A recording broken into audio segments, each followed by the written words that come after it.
Marriane Kitany, what is your point of order? Thank you, Honorable Speaker. I stand under Standing Order number 184 regarding advance mention of a member. When the proceedings of this particular motion were going on, I was adversely mentioned by the Honorable CS to the effect that I was even the sponsor of this motion, and I requested, Honorable Speaker, and I requested to appear before the committee so that I can explain myself, because I had been adversely mentioned in almost the whole proceeding when the Honorable CS was giving out his defense. And because I was not given that opportunity, accorded that opportunity, I therefore request, Honorable Speaker, that anything that was mentioned regarding me be expunged from the report. I thank you, Honorable Speaker.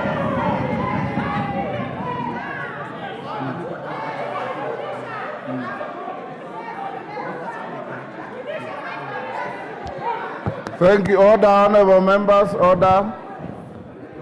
Honorable member for Aldai, indeed, I got your letter this afternoon saying what you have just said, that you adversely mentioned in the proceedings at the committee, and that you needed time to go and purge any allegations leveled against you. Unfortunately, I got the letter when the committee's time was over. The committee has tabled a report. I have read through the report. There is nowhere where you adversely mentioned in the report, but under Standing Order 184, at an appropriate time, the Speaker will give you an opportunity to make a personal statement on the floor of the House, not today. Once you make that statement, it is not subject to order. The Speaker needs no assistance at all. Once you will make that statement, Marriane, it will go to the Hansard. It will be part of the annals of the history of this House. I'm sure whatever was said about you, and I was following the proceedings, you are not maligned by one side. Both the accusers and the defenders were mentioning you in total abundance, as you know.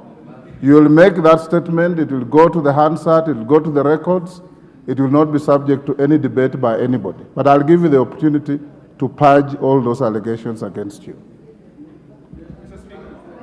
Junaid Mohammed. Yes. For avoidance of doubt, I ask your leaders, and this happens in every democracy, on certain issues, the leaders have a discretion to tell the Speaker who they think should speak for them on a matter. Speaker, Mr. Speaker, your leaders. Today is a sad day. Indeed, very sad day for our country, Mr. Speaker. Mr. Speaker, it is for sure that this was not the expectations of the Kenyan people today. They expected an indictment because, Mr. Speaker, what happened in this country by supplying fake fertilizer to the public, to Kenyans, Mr. Speaker, is a very grievous matter, Mr. Speaker. And for us to exonerate a cabinet minister who presided over that, Mr. Speaker, is also a very, very sad thing, Mr. Speaker. Mr. Speaker, we have won the battle, but we have lost the war. Why do I say so? Since the inception, Mr. Speaker, of the new constitution, this is the first time an impeachment of a cabinet minister went through the second stage. After collection of the signature, approval of the Speaker, and then it went through the House and went to the committee. I remember in the earlier two parliaments, Mr. Speaker, it never used to go past the tabling of the motion, Mr. Speaker. So we have made a progress, and I want to thank Honorable Wamboka, who remains a hero, Mr. Speaker, in this country, for taking the initiative to save the Kenyan farmers, Mr. Speaker.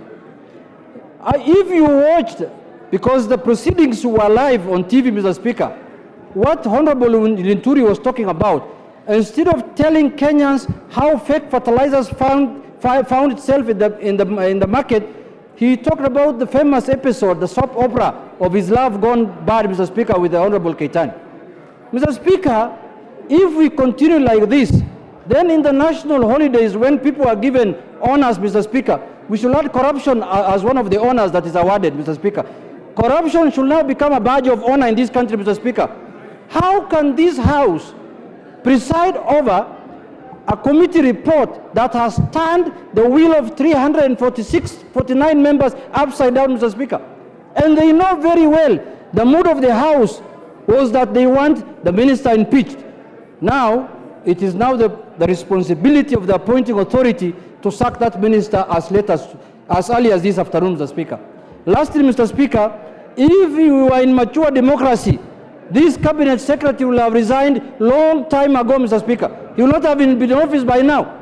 He should have left the office, and because he has no moral authority to serve Kenyans anymore, Mr. Speaker. Mr. Speaker, this parliament cannot be used as a rubber stamp, the way I see it happening today. If the fake fertilizer thing has gone the way it is going today, then fake medicine will go through, fake water will go through, fake everything will go through in this country, and the people who are going to suffer in this country, Mr. Speaker, is the Kenyan people, Mr. Speaker. If we were elected, and this is not what the Suna East people today expected, Mr. Speaker, when I saw the constitution of the committee that was done by the majority leader, Ichungwa, give him 2 seconds.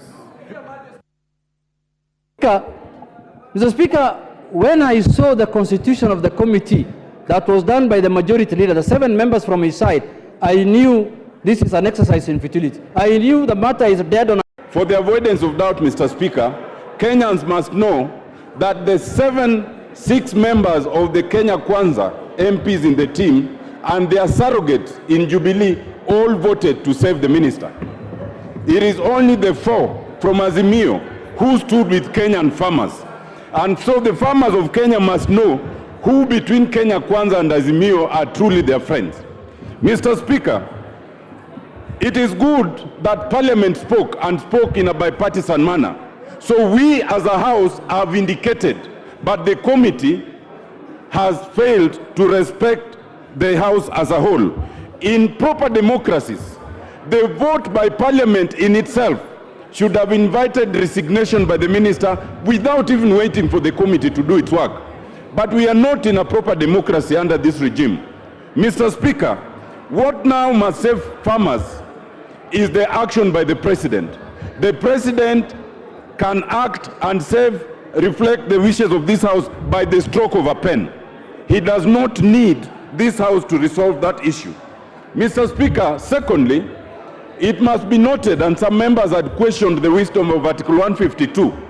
Article 152 mirrors Article 167 in terms of the procedure for removal of a judge. Only that in that article, the Judicial Service Commission plays the role we played, and the tribunal plays the role that the committee did. It is expected under the Constitution that the committee would be a quasi-judicial committee that will look into the merit of the issue. Unfortunately, Mr. Speaker, the committee, most of its members went with a preconception because they'd already spoken here against that motion.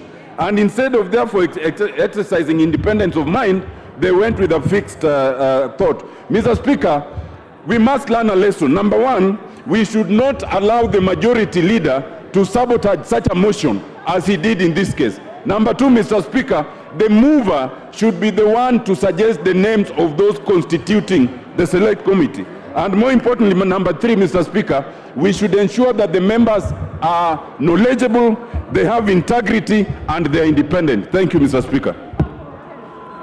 Thank you, Honorable Tienda Amolo.